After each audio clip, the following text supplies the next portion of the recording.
Hej och välkomna till Fackliga akademin på TCO. I en snabb och föränderlig osäker värld är det viktigt att inte tappa siktet på vad som är viktigt. Vi som fackförbund behöver ständigt utvecklas och utmana oss själva för att hålla oss relevanta, för att attrahera framtidens fackliga förtroendevalda och utvecklas som organisationer. För att kunna göra detta behöver vi skapa föreningar som välkomnar alla, är på tårna när det gäller att hitta nya vägar för att organisera oss. Och som en del i att söka svaret på detta anordnar Fackliga akademin på TCO kunskapssamtal. Och idag så har vi ett av detta. Med det vill jag välkomna er till dagens digitala kunskapssamtal. Mitt namn är Anna Bergqvist och jag är er programledare. Utöver att jag leder den Fackliga akademins kunskapssamtal så utbildar jag styrelser på alla nivåer och leder årsmöten och kongresser. Syftet med dessa samtal är att fördjupa oss i frågor som stärker oss som förtroendevalda för att skapa en plattform för diskussion kring viktiga ämnen som påverkar TCO-förbundens framtid. Till varje samtal så finns ett antal gäster som besitter expertkompetens inom sitt område. Om det är så att man vill lyssna igen eller sprida det till en styrelsekollega så kommer detta och alla andra avsnitt att finnas tillgängliga att titta på i efterhand på TCOs YouTube-kanal. Eller att lyssna på som avsnitt i Civilsamhällespodden, där poddar finns. Efter varje avsnitt kommer också paneldeltagarnas bästa läs mer-tips och vi kommer publicera några reflektionsfrågor som man kan utgå ifrån för att föra ett samtal kring samtalet. Detta kan ni göra i styrelsen, på arbetsplatsen, i er region eller i förbundsstyrelserummet. Dagens tema är nya vägar för facklig styrka. Och vi kommer tillsammans med våra fantastiska gäster utforska hur vi med en fot i lunchrummet och en på Discord skapar ett föreningsliv som främjar engagemang. Vi kommer samtala kring framtidens organisationsformer och hur vi kan skapa mer engagerande och inkluderande strukturer för att hantera detta. Dagens gäster som ni alldeles strax ska få höra från är Andreas Enarsson, vd på Futurion. Josefin Kvarfort, just nu enhetschef på yrke- och vårdutveckling, men tidigare förbundssekreterare på Vårdförbundet. Och Klara Stenqvist, projektledare på Sverok. Målet med dagens samtal är att skapa förutsättningar för att ni redan på måndag ska kunna testa någonting nytt, men också ta er an de här frågorna på lite längre horisont. Men låt oss dyka in i dagens tema. Och jag tänker en vanlig fråga jag möter mycket till vardags, Josefin, är så här: är det verkligen ingen som vill engagera sig idag? Kan inte du lägga ut texten lite kring det? Ja, absolut. Ja, men det där är någonting som man alltid hör. Det är ingen som vill engagera sig idag, eller unga vill inte engagera sig, och det där stämmer ju inte. Det man ser i forskningen när man tittar på civilsamhällesforskningen som de gör på Marie Söderskölds folkhögskola, eller högskola heter det. Högskola till och med. Är ju att engagemanget är stabilt i befolkningen. 53% har ett engagemang. Och sen så ser det där olika ut över tid vad man väljer att engagera sig i. Så att den största kritiken, tänker jag, till fackföreningsrörelsen som vi ska prata om idag, det handlar ju om att vad ska vi göra för att engagemanget ska hamna hos oss? För engagemang finns och det fortsätter vara stabilt. Och särskilt hos unga ser vi. Någonting som vi på Vårdförbundet har sett när vi har tittat på våra förtroendevalda, som har förvånat oss också, det är ju att just gruppen unga är särskilt högt representerade. Det såg vi i höstas faktiskt, att det är de vi når allra mest just nu, och det var verkligen förvånande, för vi var, precis som de flesta i fackföreningsrörelsen, inställda på att men det där, unga engagerar sig inte, men det är de når vi också. Så att jag tror att vi behöver ifrågasätta våra egna sanningar också för att hålla engagemanget högt. Sen en annan sak som vi har sett är att unga män får mer frågan om ett engagemang, får mer frågan om att bli förtroendevald, och kvinnor tar mer egna initiativ. Och det finns ingen som är fackligt förtroendevald på arbetsplatsen. Ja, då får väl jag göra det då. Det är en vanligare drivkraft hos kvinnor. Och sen finns det ju andra trender som jag tänker att vi ska prata mer om i det här samtalet kring unga, hur man vill jobba på ett annat sätt, mer mer kampanjinriktat kanske. Vi behöver fler enklare former för engagemang. Mer sociala rörelser ser man ju att unga mer engagerar sig i. Men den enkla svaret på frågan är att nej, engagemanget är inte dött. Mm. När du säger unga, bara för att kalibrera oss lite, hur unga är man när ni säger ung? I Vårdförbundet och jag tror bland de flesta fackförbunden så brukar man sätta gränsen vid 35. Det brukar vara en så här gemensam nämnare. Och den har jag precis placerat själv, så det känns lite jobbigt att säga. Ja, men det är en intressant fråga och som många också liksom tar sig lite trevande fram till. Ja. Vi kommer kanske både prata unga och kanske riktigt unga också om en stund. De kommer ju snart till arbetsplatserna också. Ja, har kommit. Ja, men verkligen. Men Andreas, när vi liksom förpratade lite så pratade vi väldigt mycket om liksom de fackliga strukturerna och så. Och då slog du ju verkligen liksom ett slag för liksom en så här plattare organisering. Varför är det så viktigt och vad är det ens i liksom vår värld? Ja, just det. Jag tror jag faktiskt till och med sa till dig så här, skit i strukturerna. Jag tror jag började där. Och jag håller fast vid det lite grann. För det är det som är vår största fiende. Samtidigt har det varit vår främsta tillgång för att vi har kunnat organisera oss och byggt vår styrka över tid naturligtvis. Men nu så tror jag att de flesta liksom folkrörelseföreningar är fast så hårt i sina strukturer. De har funnits så länge, de är så cementerade. Och de ger också makt och inflytande. Så att de har liksom stelnat. Så att jag tror att där måste vi utmana oss och våga gå tillbaka. Se oss utifrån och in. Och titta på oss själva. Vad är syftet med den här föreningen från starten? Hur är vi inkluderande? Lyssnar vi verkligen på våra medlemmar? Hur lyssnar vi till dem? Eller kör vi fortfarande envägskommunikation och ska lära ut och så vidare? Och bjuder vi in i våran kommunikation? Nu kommer allting på en gång, hörru. Men liksom, bjuder du in, hur kommunicerar vi? Säger vi att kom med och bli medlem så gör vi det här åt dig. Om du bara köper biljetten så kör vi vidare. Se över alla moment måste vi nog göra. Och så också just det här att titta på oss själva väldigt kritiskt. Värnar vi mer om huret än om vadet? Det tror jag, där ligger en väldigt stor utmaning. Och bara för att sticka iväg lite ytterligare då så är det ju så att vara inkluderande.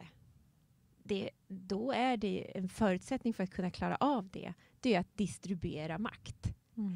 Och är vi beredda på det? För många av oss har liksom byggt engagemang. Förtroende är oftast lika med tid. Liksom tjänstgöringstid i föreningen. Liksom. Har jag varit liksom med sedan 5 års ålder, ja men då har jag lika med förtroende. Liksom. Och då sitter jag kvar i strukturerna och ger inte plats för nya idéer eller människor.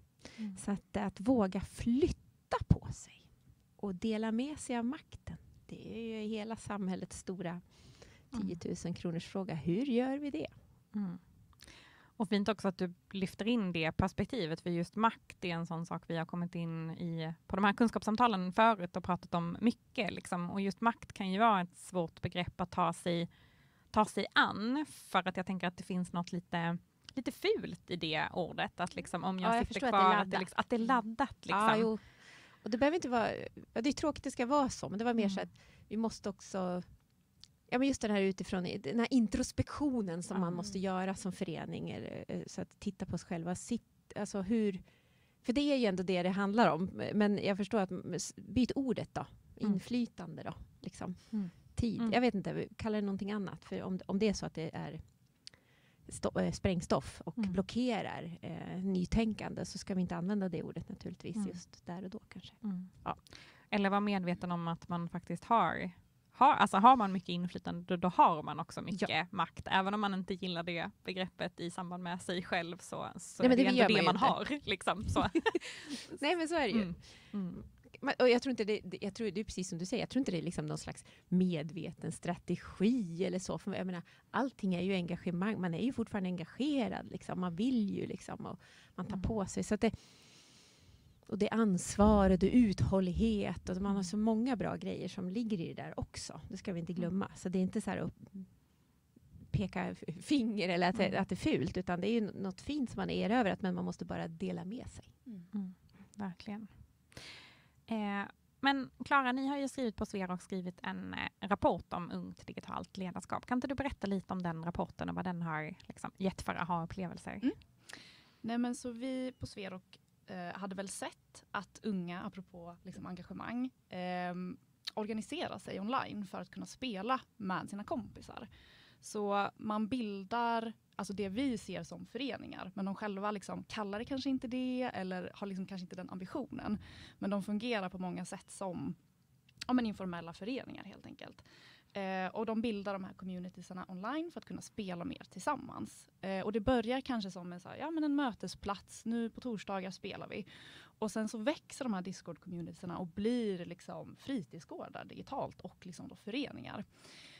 Så det börjar med man vill spela mer tillsammans. Men sen så, men nu kanske vi ska ha en temakväll och vi ska kolla på film. Och vi hjälps åt med läxor i det här chattrummet. Och vi kollar på julkalendrar och gör en egen julkalender. Och vi gör en egen grafisk profil och vi skriver nyhetsbrev och vi engagerar medlemmar.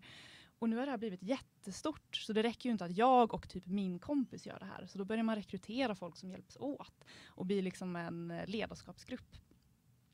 Där man ansvarar för att allting ska fungera så bra som möjligt i de här communitiesarna då. Så plötsligt så sitter man liksom med ett community med liksom kanske tusentals medlemmar som började som en mötespunkt och som nu är liksom någonting helt annat. Och jag tänkte på det du sa, Josefin, att om man hade frågat en sån ungdom, är du engagerad? Då tror jag de hade sagt nej. För de ser det här bara som någonting de gör på fritiden. Det är roligt liksom. Men så gör de så otroligt mycket arbete för att de här grupperna ska fungera. De håller liksom val om typ, vad ska vi spela? Eller vad ska vi göra? Vad ska vi engagera oss i liksom? Och den här rapporten då är baserad på intervjuer med unga som är engagerade och i ledarskapsroller i sådana här communities. Och då får de frågan så här, men hur mycket tid lägger du? Hur ofta är du inne? Och då är det så, när är jag inte inne? Alltså de kör hela tiden så gör de någonting. Och så får de också frågan, men har du det här på CV då? Eller liksom, vad tycker dina föräldrar? Och det var den största aha-upplevelsen för mig. Att de lägger all den här tiden, de får de här grupperna att fungera. Men det är liksom inte, det betyder ingenting. Så de ser det de gör som meningsfullt. De får ut väldigt mycket av det. De tycker det är väldigt givande. Men det är inte värdefullt. För det är ingen i deras omgivning som liksom ser det de gör som betydelsefullt. Det är bara en hobby. Och sen samtidigt så är det en 15-åring som har rollen som HR i en Discord-community. Och det är ju en väldigt stor kontrast med liksom vilket ansvar det vi kan kalla vuxenvärlden har att liksom, värdera det och säga vad häftigt det här är. Att du gör det här liksom. Vi förstår ju inte, vuxna förstår ju inte fortfarande inte spelvärlden överhuvudtaget skulle jag vilja säga. Och det är ju, jag tror vi nämnde det sist när vi pratade, Klara, det här med föräldrar sätter sig gärna på läktaren och kollar både på fotbollsmatcher och ishockeymatcher och man sitter där och fryser hur länge som helst. Men man tar inte fram stolen och sätter sig eller följer med in på liksom spelhallar eller så heller, utan då backar man bara och är ganska ointresserad. Så det är bedrövligt tycker jag. Och framförallt som jag lyfte någon gång också tidigare, att se det, inte bara att du liksom lär ta del och förstår det barns värld och vad man tränar, vilka skills och färdigheter man tränar i den här världen. Det är också kompetensutveckling för dig själv. Och just det med fotbollsmatchen är så himla intressant, för då kanske man som förälder ändå så här, man vet vilka som är med i laget, man vet vilka tränarna är, man vet vad offside betyder, inte jag personligen, men som förälder gör man kanske det. Och sen så får de frågan så här, men mitt barn sitter och spelar mycket. Och så frågar jag, men vad spelar de då? Ja, det är något med någon bil kanske. Alltså de vet liksom inte ens namnet på spelet sitter liksom. Och det är ju lägsta nivån, att bara veta vad är det du spelar liksom. Så det är väldigt, väldigt tydligt att det finns bristande förståelse och det är väl där man kan börja mycket, tänker jag, med att bara, vad spelar du och med vilka? Typ. Och när du säger unga, hur unga menar du då? På Sverok är vi ung under 26 och de intervjuerna för den här rapporten då är 15 till 23 år gamla. De är ändå väldigt, väldigt nära arbetsmarknaden. Väldigt snart. Och några av dem är också där. Såklart, beroende på vilket. Och det är ju det som är så himla. Alltså när jag var 15 och man skulle söka sitt första kanske sommarjobb eller extrajobb, då fick man ju liksom hitta på. Typ, men jag var ju lite hundvakt där eller lite barnvakt. Och så sitter man och liksom hankar sig fram på att jag hjälpte en granne att måla om staket. Alltså man måste liksom hitta på erfarenheter. Och då om man har roll som human resource i en Discord-community med tusentals medlemmar, att man inte ens liksom tänker på att det är någonting som är meriterande i ett liksom jobbsök, som visar att man är ansvarstagande, att man har lärt sig om ledarskap och hålla ihop en grupp och liksom möta deadlines och arrangera saker. Alltså det, ja, Vi har ganska fortfarande, det finns rekryteringsbyråer, det finns människor och chefer och så som rekryterar som har liksom ett lite modernare synsätt på det. Så det finns verkligen, men de är för få. För fortfarande så har vi föreställningen att det är så här värnplikt och scout och ridsport som är fostrar liksom bra ledare, och det gör de också. Men det här är ju en fantastisk... Jag tycker den här rapporten är obligatorisk läsning. Jag tycker den är fantastiskt jättebra och lyfter mycket av de skills som man tränar. Och det är ju liksom en föreningsform. Du tränar ju demokrati i de här miljöerna mycket. Jag tycker vi har, och framförallt fackföreningar har extremt mycket att lära utifrån den här miljön. För vi har ju liksom historiskt 100 år varit jätteduktiga på att organisera människor på fysiska, gärna stora arbetsplatser. Det är så också industrialiseringen byggde stora fabriker och arbetsplatser. Där vi var enormt duktiga på att rekrytera och organisera medlemmar. Och den muskeln är vi fortfarande bra på. Vi är förhållandevis internationellt sett fortfarande väldigt starkt organiserade i fackföreningsrörelser i Sverige. Så det ska vi vara rädda om och bli ännu bättre på. Men vi måste också träna den andra muskeln. Att bli lika duktiga på att upprätthålla och engagera i det digitala kanaler och miljöer. För det där, jag menar, de nya generationerna på väg in just nu, eller är så i arbetslivet inte minst, är ju liksom digital natives som man säger. Alltså de växte ju upp liksom där YouTube är the shit. Alltså det är liksom det är liksom deras naturliga habitat. Så att det är annat än vi som pratar om såna här Word-GM som dyker upp som ska hjälpa oss i Word som vi pratade om här tidigare. Och vi som är uppväxta med liksom helt andra, med 1:an och 2:an och sådär på kanal-tv. Så nu, jag är äldre än 35 då. Nej, men så att det är ju fantastiska liksom, möjligheter att lära sig av. För att man samarbetar i realtid i de här verktygen. Det behöver vi lära oss. Kanske man inom fackförbundet behöver liksom bli bättre på kanske införa liksom community managers som begrepp, som roll för att tydliggöra det här. Det finns massa saker man kan göra. Vad är en community manager? Ja, men alltså som det kanske faktiskt... jag ska liksom inte så här ut på hal is här. Så vi har ju proffset i studion här. Jag lämnar över. Ja, förlåt till alla community managers som lyssnar om jag liksom missrepresenterar er. Men jag tänker, alltså community manager tänker jag väldigt starkt sammankopplat med just spel. Så säg att det kommer ett nytt Sims-spel. Och då har EA Games som släpper Sims en egen Discord. Och då har de anställda som ansvarar för att liksom driva communityt. Alltså hålla ihop communityt. Typ göra omröstningar. Vad tyckte ni om den här nya grejen? Och det kan ju vara spel som har släppts och finns. Men också spel som kommer. Att man liksom väcker ett engagemang. Alltså det är det som är hela nyckeln med en community manager. Att man ta tillvara på de krafter som finns i det här fallet hos fans eller hos spelare, och att liksom, ja, men det de tycker, det är liksom inte ingenting. Alltså att folk spelar det här spelet, det är inte ingenting, utan man ser att det finns en kraft i engagemanget och i liksom känslor som väcks kring spel.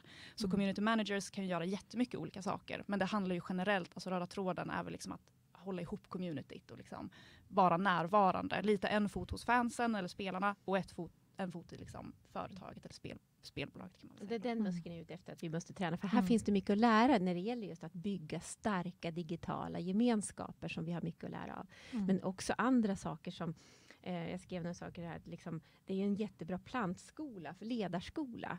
Det var du inne på mycket. Det måste vi också titta på, hur man också bryter, skulle jag säga. Man skapar ju de här platta organiseringen som du var inne på som första fråga. Jag tycker att man bygger ju sådana här genom att man skapar ju, man bjuder ju så mycket, det är mycket enkelt att bjuda in till olika slags engagemang i olika nivåer. Man bjuder man är lätt att komma fram med förslag, och man får oftast liksom, ja men gör det du, testa det du liksom. Så man får omedelbart också ansvar, förslag, ansvar, omedelbar respons, och det tror jag är viktigt att vi tar till oss. Så att det, och sen just den här, vad man pratar om, kollektiva intelligensen och crowdsourcingen som ligger liksom i dess natur, som vi också använder så vi ska lyfta över. Så vi ska använda dem, jag tror att det finns en befruktning här emellan som vi behöver liksom titta på. Men det där, vad ska man säga, det var ett jättebra ord som jag har farit efter flera gånger men inte använt så mycket själv. Men realtidsengagemanget. Alltså inte så här, nu har vi worksmöte en gång om året eller vi har liksom öppna möten på fredagar en gång i månaden eller sådär. Utan det där engagemanget hela tiden. Josefin, upplever du att det liksom finns tankar om sånt i liksom fackföreningssverige? Så här, har man testat Discord-server någonstans? Eller står man fortfarande och liksom, Jag tror inte att någon har testat en Discord-server. Men efter att ha hört samtalet när den här rapporten presenterades hos Futurion för några veckor sedan så började jag faktiskt fundera på det där. Nej, men det finns ju ett pågående samtal i fackföreningsrörelsen om hur man ska ta tillvara det här. Och det är många tester nu i olika sätt att digitalt möta upp med olika plattformar för att liksom fånga in engagemang på ett annat sätt.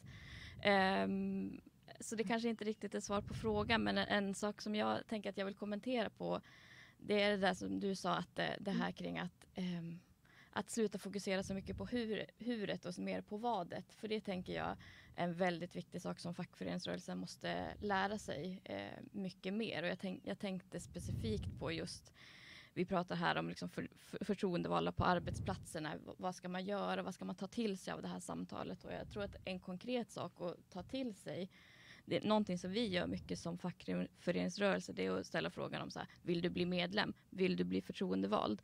Men det handlar kanske snarare om att ställa en fråga om en sak eller en sakfråga som man vill bli engagerad i. Och där tänker jag tänker att rollen som fackligt förtroendevald på en arbetsplats eller arbetsplatsombud, det kallas ju lite olika, det är ju lite att vara en community manager. Det är ju att snappa upp idéerna som finns på arbetsplatsen och att kanalisera dem. Och lite grann det här att hitta sättet att hela tiden lyssna in. Det är ju den stora utmaningen i den rollen och den pågår ju hela tiden. Men jag tror också att vi behöver bli bättre på att göra det asynkront och hitta digitala alternativ till det. För något vi ser på arbetsplatsen när tiden blir mer och mer pressad. Inte minst i vården där våra medlemmar finns, så finns det ganska få möjligheter att mötas och samlas för tiden är så pressad på arbetsplatserna. Det ser likadant ut i många sektorer. I tjänstesektorn också. Arbetsplatserna blir mindre och mindre, så att den här tiden på arbetsplatsen att samlas i stora möten, den är inte lika möjlig idag. Så jag tror mycket på möjligheten att samlas asynkront, sprida sina idéer på det sättet. Och asynkront betyder då att man inte att man inte gör saker samtidigt, utan man till exempel skriver ett chattinlägg här och så kommer någon vidare och pratar. Att de fackliga idéerna också måste utvecklas på det sättet. Och jag tänker en fördel just med Discord, eller som de här ungdomarna också är verkligen så duktiga på, att jag tror att många som kanske inte har en erfarenhet av just Discord tänker så här, det är så jobbigt med chattar för det bara plingar till och så missar man om man scrollar förbi. Och nu var det någon som skrev igår och då hann inte jag titta det och sen nu har man missat en hel konversation. Men det de här unga ledarna gör är ju också att strukturera digitala miljöer på ett sätt som fungerar. Alltså det är inte bara typ, det är en chatt som rullar och alla skriver och utan de strukturerar ju också miljöerna som möjliggör också mer engagemang.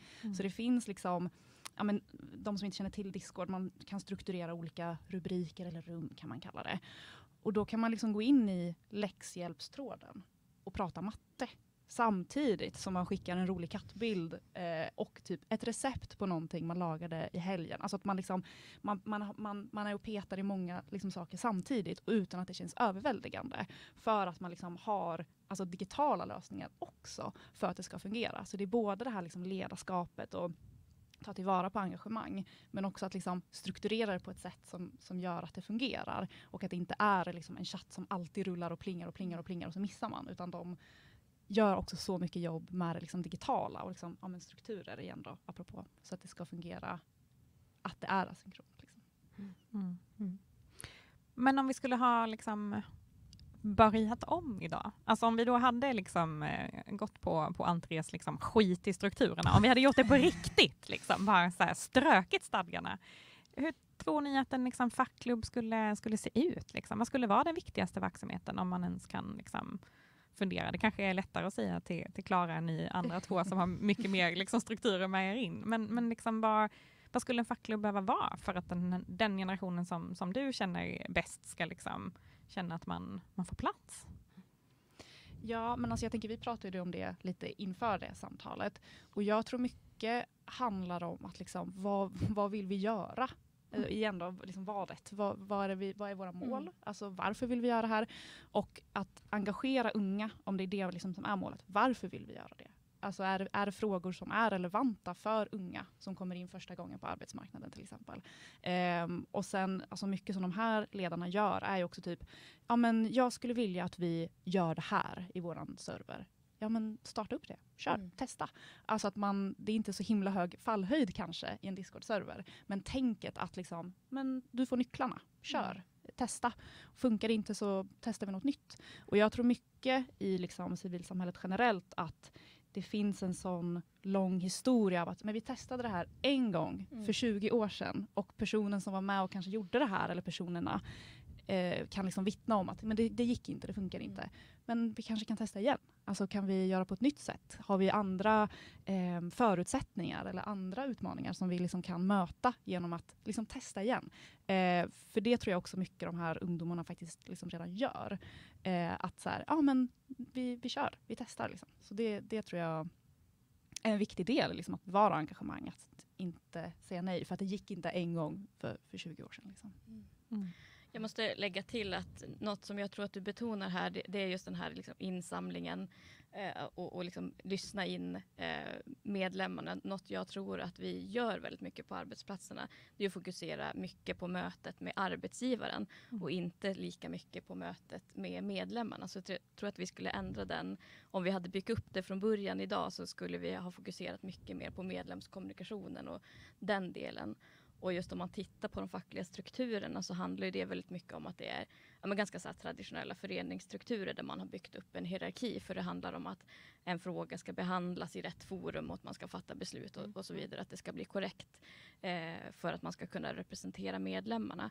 Det jag tror att man tappar mycket idag, det är just att skilja på beslutshierarki och insamling. Man kan prata hur mycket som helst på en arbetsplats eller på en Discord-kanal utan att det blir ett beslut på det. Sen så kan man ha en demokratisk gång där man har haft en liksom bred insamlingsfas på arbetsplatserna eller digitalt som sen får gå enligt de traditionella hierarkierna. De kan vara kvar, men man kan plocka in det här också. Så nu sa du så här, det var bra att du var lite avväpnande och så att det inte var så hotfullt. Exakt. Så, det var fint.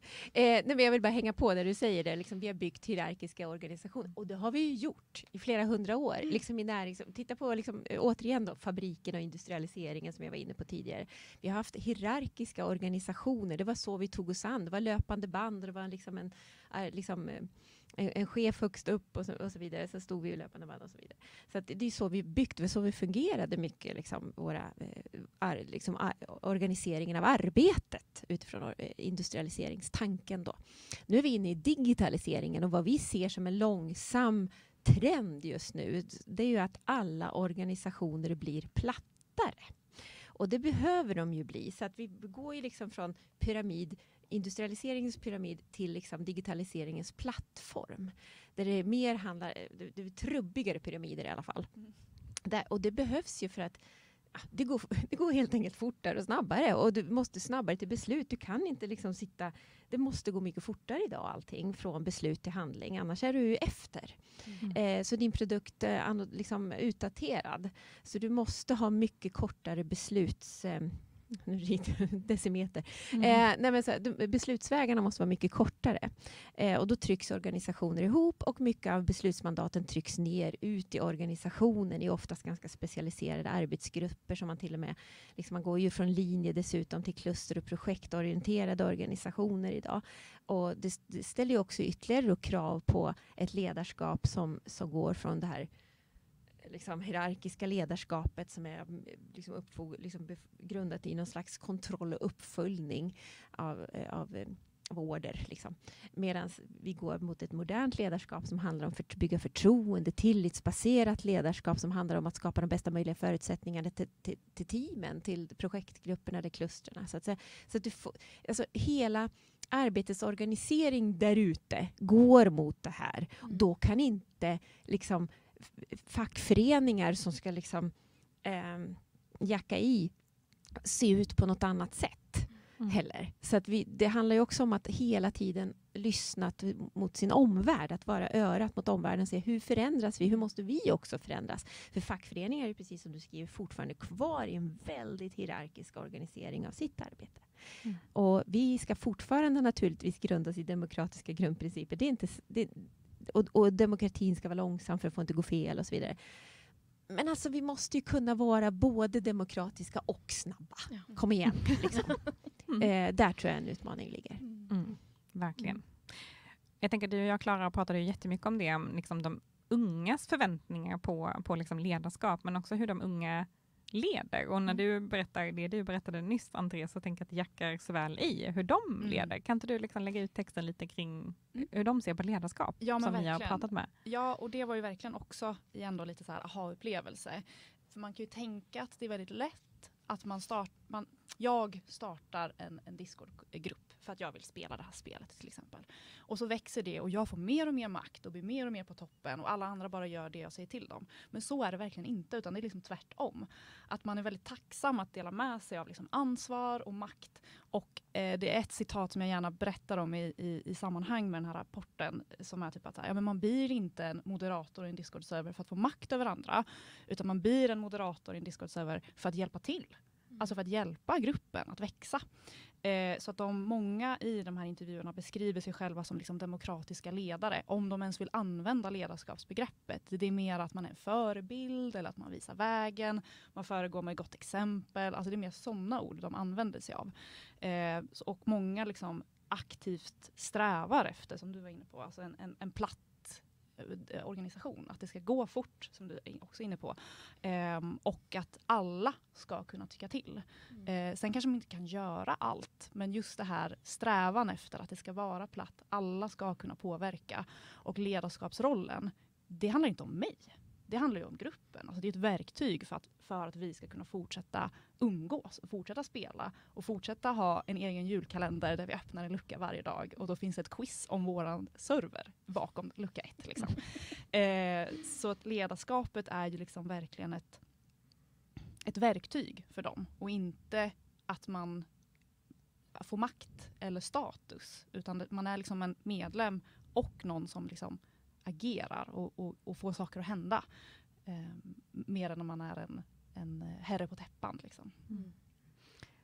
När man har den liksom ingången till liksom makt och strukturer, vad tänker du, Josefin, kommer bli den största utmaningen i att liksom möta dem som, för vi hoppas ju att de är våra framtida fackliga förtroendevalda, att de inte liksom tappar sugen på oss och gör någonting annat istället, utan att de faktiskt går in och bara så här, nu ska vi skita lite i strukturen och göra om. Men vad kommer liksom krävas av oss att möta dem?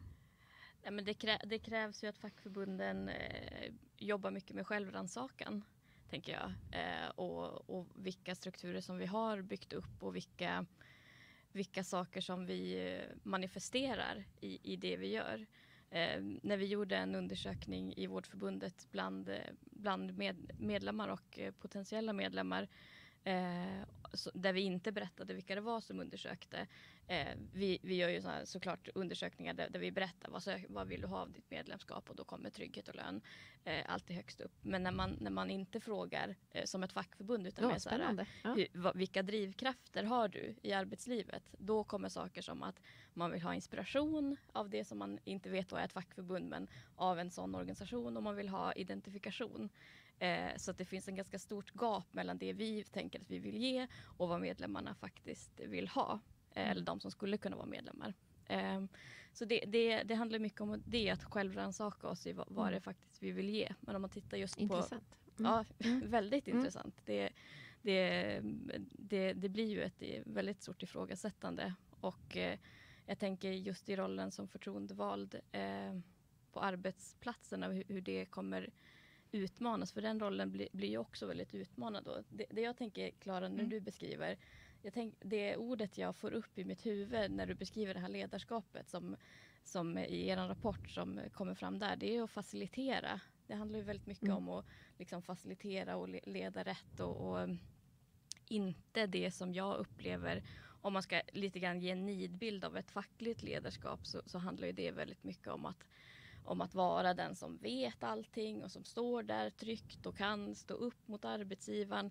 Så det behöver ju bli ett helt annat typ av ledarskap, och också att man vågar säga, här behövs det nog fler. För jag tror att alla någon gång har mött någon förening när man tänker att men där kanske jag skulle kunna vara engagerad. Så kommer någon ordförande och säger att det här är ett så himla tungt uppdrag. Det är mycket att göra och jag orkar knappt, men du kanske kan fylla mina skor. Det är ju inte särskilt lockande. Eller mer så här, det blir svårt att fylla mina skor. Eller vad säger. Det blir inte någonting som... Så att utmana bilden av oss själva tror jag är den stora utmaningen. Verkligen.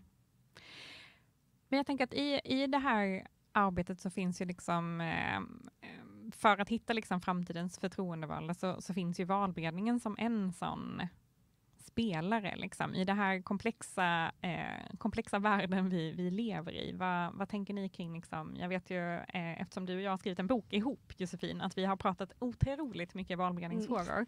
Men kopplat till just det här med liksom framtidens liksom, men kanske då både ledarskap, om man ska vara ärlig, och förtroendevalda. Vad tänker du blir liksom valberedningarnas uppdrag och roll? Om man nu är valberedare och lyssnar. Vad ska man liksom, det här kan faktiskt vi göra. Nej, men som alltid är ju valberedningens stora utmaning att faktiskt ha koll på vilket uppdrag det är som man bereder. Så att jag tror att en viktig roll är fortsätta på temat jag pratade om, att utmana vad är faktiskt uppdraget. Och ska man se då till en valberedning på en arbetsplats där man ska hitta förtroendevalda till de rollerna, så handlar det om vi brukar ju prata om, när vi pratar om valberedningsarbete, eftersom vi nördar på det lite grann tillsammans, handlar det om kompetensen i fokus. Och vad är det då för kompetenser som man letar efter? Beskriver man på det sättet som är attraktivt för unga, som ni får fram i er rapport, eller beskriver man det som att det viktigaste uppdraget är att möta arbetsgivaren? Vilken typ av kompetenser är det som man framhäver, och vad är det som man efterfrågar, och vilka är det man faktiskt frågar? Som jag sa inledningsvis, så har ju vi sett i våra undersökningar att män oftare får frågan och kvinnor mer ställer upp av sig själva. Så att en viktig roll för valberedningen är också att fråga alla, och särskilt då de som man tänker att där kan det finnas ett spår till engagemang. Och då tror jag att man väldigt mycket bortser från unga, för man tänker att där finns det inte nog erfarenheten. Vad tänker du, Klara, kring liksom de unga? Hur behöver liksom valberedningarna resonera för att få en sån på... Jag tänker att de definierar sig inte ens som föreningsaktiva, även om jag som föreningsnörd tänker att allt det du har beskrivit är ju typ en förening, fast den saknar en pusselbit, och det är stadgarna. Och så finns det de som tänker att stadgarna är typ 90% av jobbet, fast jag tänker att det bara är en liten pusselbit, för det låter ju som en förening. Så hur behöver man liksom uttrycka sig för att liksom få dem på tåget? Liksom? Ja, alltså där gillar jag att skryta om också att en av de grupperna som jag intervjuade blev ju förening efter det här. Så att det var ju bara ett samtal. Alltså vi körde intervju, de fick berätta om sitt engagemang, och man får vara lite den här positiva, liksom, vad häftigt att du är human resources person i en Discord-server. Gud vad bra, varför har du inte det här på CV:t? Alltså att man bara i ett samtal kan liksom lyfta och värdera det de gör som positivt. Och sen säga, men har ni tänkt på förening? Nej, jag vet typ inte riktigt vad det är, säger en 15-åring då. Men ni är ju redan en förening. Ska ni inte bara ansluta er till Sverok och ha mer kul? Liksom? Och en annan grupp som är med i den här intervjun är också redan en förening, alltså sen innan. Liksom. Så att de är ju föreningar. Det handlar ju bara, som du säger, om den här sista pusselbiten. Och sen vad det är som gör att liksom en Discord-server går från förening och en annan inte gör det. Alltså det är jättesvårt att säga. Jag tror mycket handlar om liksom kunskap om just föreningslivet och liksom, alltså traditionen av föreningar i Sverige, att den kanske är lägre bland unga. För att det finns andra sätt att engagera sig än att vara i en förening. Alltså uppenbarligen.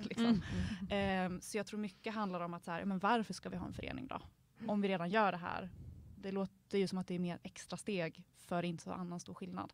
Så där tror jag också att särskilt vi på Sverok kan göra mycket i att så här, men det är ganska lätt. Alltså ni gör redan det här. Och det finns liksom förmåner. Så jag tror mycket handlar om det. Att varför blir det en stor fråga för unga. Liksom. Varför förening då? Varför inte ett företag? Då tjänar man ju pengar. Alltså, så. Så jag tror det är en del av det. Liksom. Jag tycker det är fantastiskt när du berättar att du säger att de har ingen aning om att de egentligen har haft en förening. Så.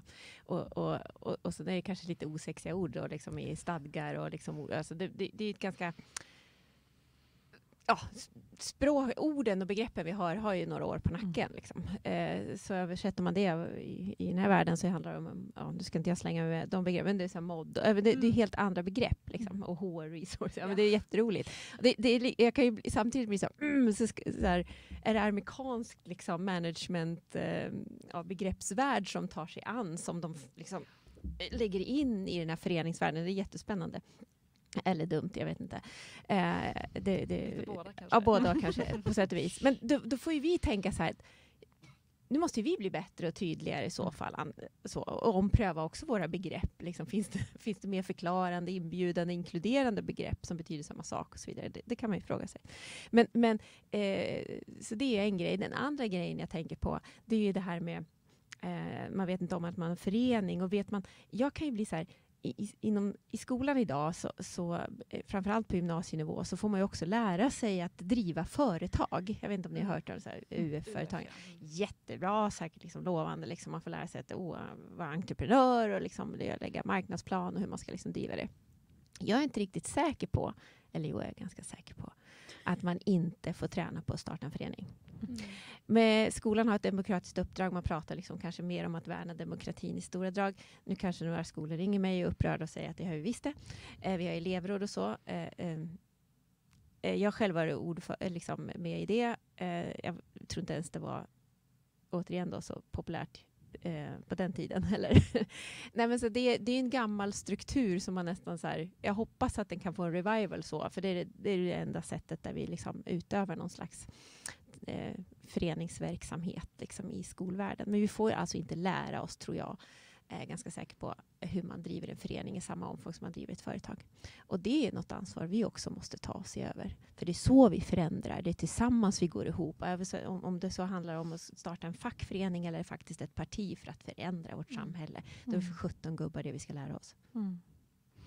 Ibland tror jag att man hoppar över den delen. Alltså om man då tänker att många unga har den ingången till att antingen att föreningar är något lite tråkigt och konstigt, eller att man inte ens vet vad det är för typ av organism. Om man då möter facket på arbetsplatsen som inte ens kan förklara vad en förening är, för det är nästan, det vågar jag säga att alla föreningar är jättedåliga på. Alltså jag har inte mött någon som är superbra på att berätta om liksom sitt sätt att driva sin fråga, utan man liksom hoppar in en annanstans och bara kör på liksom. Men varför har vi årsmöte? Vad är en styrelse? Hur ser det här innan mötet ut liksom? Sen kan vi förändra det också, men liksom det samtalet är ju ganska nästan obefintligt så. Men ni har varit inne nästan alla tre väldigt mycket på så här, klon i det här handlar ju om att vi kan tydliggöra vad är det vi gör och varför. Tror ni att liksom fackföreningsvärlden är liksom redo för att svara på den frågan?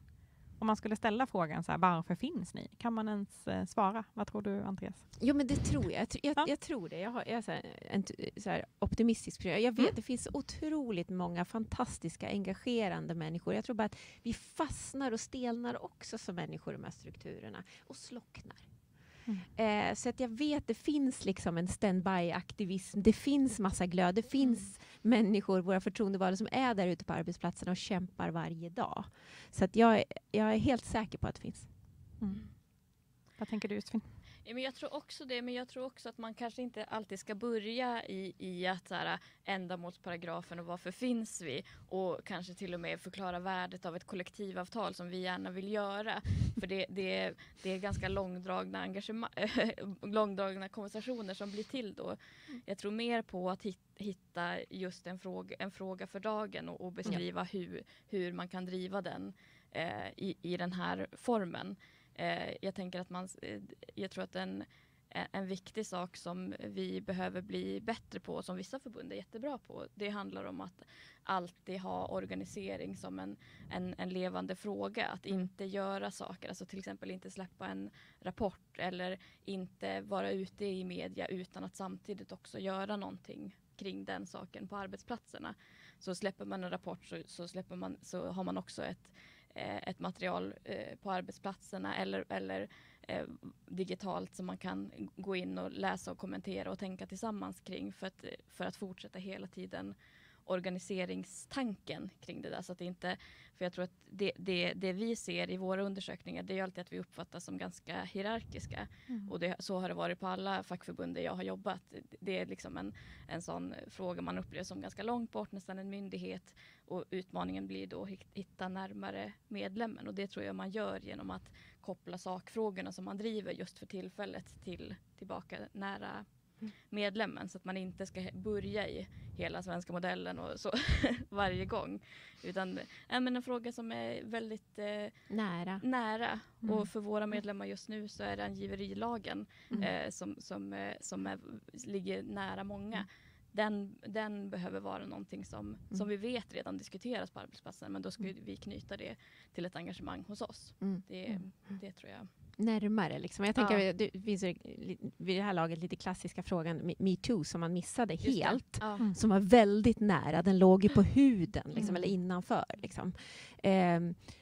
Och som man missade. Och då har man ju liksom glömt örat lite grann nära medlemmen. Och samtidigt så när det här framförallt det digitala engagemanget uppstod, då hade man inte en strukturer eller snabbhet att ställa om, för man satt fast liksom, att kunna säga hej, det där är ju en facklig fråga, det där borde vi ha gjort. Så liksom, kom till oss och fortsätt. Det här är en fråga som 100,000-tals brinner för. Flytta in i vår miljö, eller så kommer vi till er miljö och fortsätter där. Liksom.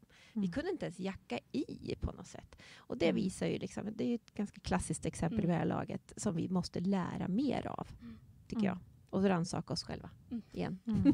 Helt rätt. Ja, för det blev ju en helt egen rörelse istället för att flytta in hos många befintliga. Liksom. Jag tänker att det finns ju en stimma av att man engagerar sig någon annanstans. Att vi inte riktigt lyckas få in det i det som är varaktigt och traditionellt, utan det blir de här kampanjerna som blir grejen. Så. Och MeToo är väl ett klockrent exempel, och angiverilag också jättetydligt. Jag kan tänka mig att du känner igen det från liksom, de unga också, att det är det man liksom lite längtar efter. Eller så läser jag rapporten i alla fall. Att så här, men vad är det ni gör då? Finns som en lite så här... Ja, så. Men jag tänker om man nu sitter och är förtroendevald och inte... Några har säkert tänkt på den här frågan jättemycket. Så, men om man nu känner sig lite så här, i värsta fall lite angripen för att vi har varit inne på att man måste lämna plats och sådär. Men om man som ledare vill liksom ta ett steg och öppna upp för fler. Vad tänker ni att man liksom... Vad kan man göra på måndag för att liksom dela med sig av sin makt? Vad tänker du, Andreas? Jag tycker att fackföreningar och förbund borde testa mer. Våga bjuda in, erbjuda plats, en plattform för att testa, experimentera mer. Bjuda in. Det tycker jag att vi är för dåliga på. Det är ett sätt att bjuda in. Det var väl det snabbaste jag kom upp som... Vad tänker du, Josefin? Ja, men det är självklart det. Men jag som jobbar på ett fackförbund och också har varit förtroendevald vet ju hur det är ganska trögrörligt, och det är lätt att säga de här sakerna. Jag vill ge ett råd som är väldigt, jag tänker nära de förtroendevalda som står där idag, och mitt bästa råd då skulle vara jag vet inte om jag ska använda det här begreppet, men mentalisering. Att sätta sig i någon annans skor. Att se på den man pratar med och tänka, vad har den för erfarenheter och hur kan jag knyta an till den personen? Just för att hitta, för att få in nya kompetenser i våran rörelse och få in nya idéer, så behöver man också vara ganska öppen för att faktiskt ta emot det och tänka sig, vad tänker den här personen när jag säger så här? När jag säger bli förtroendevald, förstår den vad jag säger då? Eller är det något annat begrepp som jag ska använda för att det här ska gå fram? Så, men sen självklart öppna upp för andra möjligheter att engagera sig. Det är jag helt övertygad om att det är vägen framåt. Vi har ganska mycket ord för oss. Alltså begrepp, alltså nu har vi pratat om stadgar och så här, så, men om jag bara tittar på fackförbund, liksom, men det är mycket, det är som du säger, det är kollektiv. Det är liksom hela, jag tror, nej, du har helt rätt i det. Jag har tittat mycket material, vi har skrivit till exempel över tid, och det är väldigt svårtillgängligt, och det är ett sätt att också exkludera, att liksom så mer inbjudande, och en del skulle kalla det för dumifiera kanske, men göra det enkelt och nära. Och sen kan vi liksom också vara mycket mer noggranna med vem behöver liksom ha en kampanj om partsmodellen. Vem behöver verkligen förstå vad ett kollektivavtal är? Vi hade ju såna här fokusgrupper med ungdomar. Vi pratade om kollektivavtal. Vadå? Är det någon biljett? Är det någon annan trafiklösning? Eller, jag menar, du har ju alla möjliga de där liksom roliga exemplen när unga bara så här, vad är det? Men när man berättar vad det är, så är det så att vi har ju mycket sånt för oss som vi måste bara sluta med, tror jag. En yngre kollega sa till mig, och du sa om förkortningen, men förkortningen utlät blir explain it like I'm 5. Ja. Alltså det är liksom, så det har vi nu som en ny grej. När någon liksom inte hänger med, så det är så här, explain it like I'm 5. Och så liksom, för det handlar inte om att dumifiera. Det handlar ju om att så här, det handlar ju verkligen om att maktdela, tänker jag. Ord är ju ett väldigt enkelt sätt att behålla makten. Och det är någonting som många inte tänker på. Man säger ju inte kollektivavtal för att vara elak och inte förklara det. Utan man säger ju det för att det är så självklart för en själv. Ja. Det är inga onda ben i kroppen, utan det är ju för att man vet. Liksom. Och då är det lite svårt att sätta sig i någon annan skor som inte vet. Så. Men vad skulle dina råd vara, Klara, till liksom förtroendevalda? Ja, men jag tror väl framförallt, som du var inne på, Josefin, också att så här, men lära av varandra. Alltså se hur lyckas andra med det här. Alltså är det en Discord-server som gäller hos oss? Kanske inte. Men kan vi lära oss någonting i liksom hur de här unga fångar engagemanget? För det är det som vi alla varit inne på olika sätt. Att brinnet finns, åsikterna finns. Det tror jag vi alla vet. Liksom. Så jag tror mycket handlar om att jag har inget bra svar tyvärr. Alltså det hade ju varit så här, steg 1, gör det här liksom. Men jag tror mycket bara börja prata, kanske mer liksom informella sammanhang där det liksom är en fackfika som inte handlar om att bara informera utan också ha dialog typ. Och att det finns så många olika sätt att påverka och engagera sig och kanske då vidga möjligheterna för det. Det är ett väldigt, väldigt öppet svar. Men det är det jag tänker. Och men kanske inspireras av de här 15-åringarna som gör det här på sin fritid för att kunna spela med tillsammans. Det tänker jag verkligen är en inspiration. Var det nyfiken? Ja. Precis, läs rapporten och liksom reflektera på nästa styrelsemöte. Så här, kan vi plocka någon liten pusselbit med oss? Liksom, så. Men nu sa ju du att så här, vi kanske inte ska starta Discord-server. Men jag tänker att vi kanske ska testa. Tänker du att det är helt galet, Josefin? Om man skulle pröva? Jag var inne och googlade häromdagen. Vad är Discord? Nej, inte vad där, men hur? Jag skojar bara. Är det dyrt? Ja, precis. Nej, men det tror jag absolut att det är. För det där, jag vet inte hur många fackförbund jag har jobbat på och själv varit engagerad i där man just har pratat om det här. Hur ska vi nå? Hur ska vi komma ut digitalt? Hur ska vi möta? Men sen så hittar man inte riktigt metoden och sen så blir det andra frågor som blir viktiga och så försvinner det där lite grann. En annan sak som jag tänker är att en viktig roll för oss blir också att hålla i. För en sak som jag tycker kan vara lite nästan deprimerande, det är hur många framsteg vi gjorde under pandemin i att börja möta upp mer digitalt. Och sen har vi börjat backa tillbaka i det för att vi ser att vikten av att mötas, vikten av det fysiska mötet och sådär, vikten av att sprida idéer den vägen är det många som saknade Men jag tänker samma sak där. Det går att ha båda.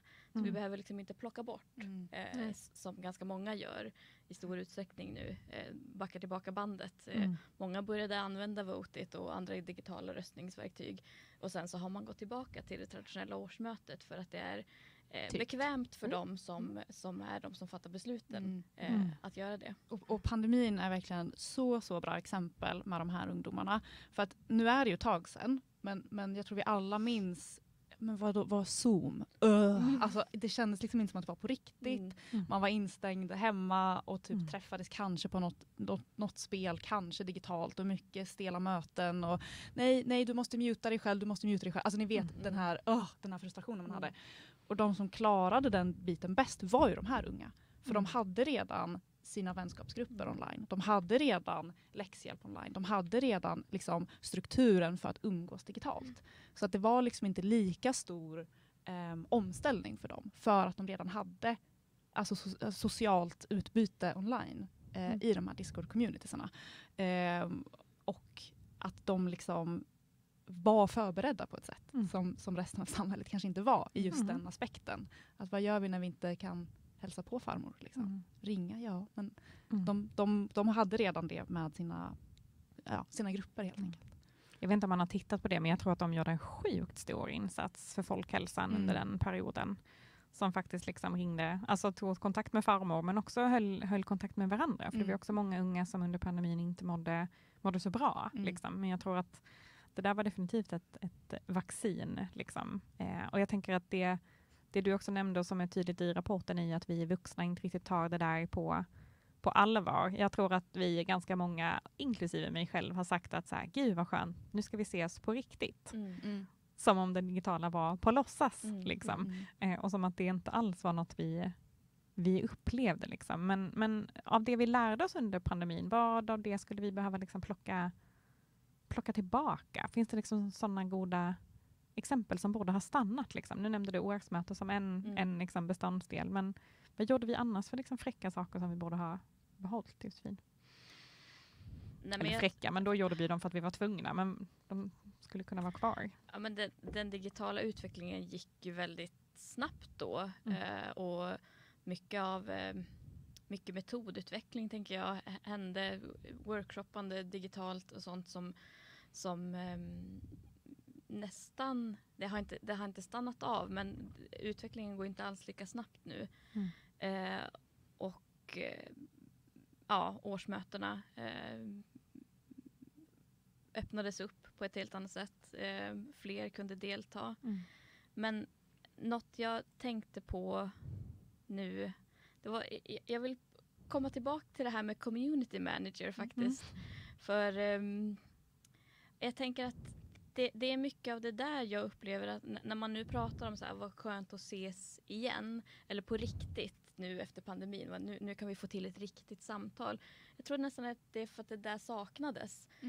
Det blev så antingen spretiga samtal eller samtal som blev för uppstyckade för att det var den kompetensen att leda möten digitalt var alldeles för låg eller ens leda asynkrona samtal var alldeles för låg. Så det är därför man nu vrider tillbaka utvecklingen för att i liksom alla folkrörelser så har vi en ganska bra tradition av att kunna leda möten fysiskt. Men att göra det digitalt, den kompetensen är jättelåg i fackförbunden men också i många andra folkrörelser. Så jag tror att det är det som mycket gör att vi backar tillbaka.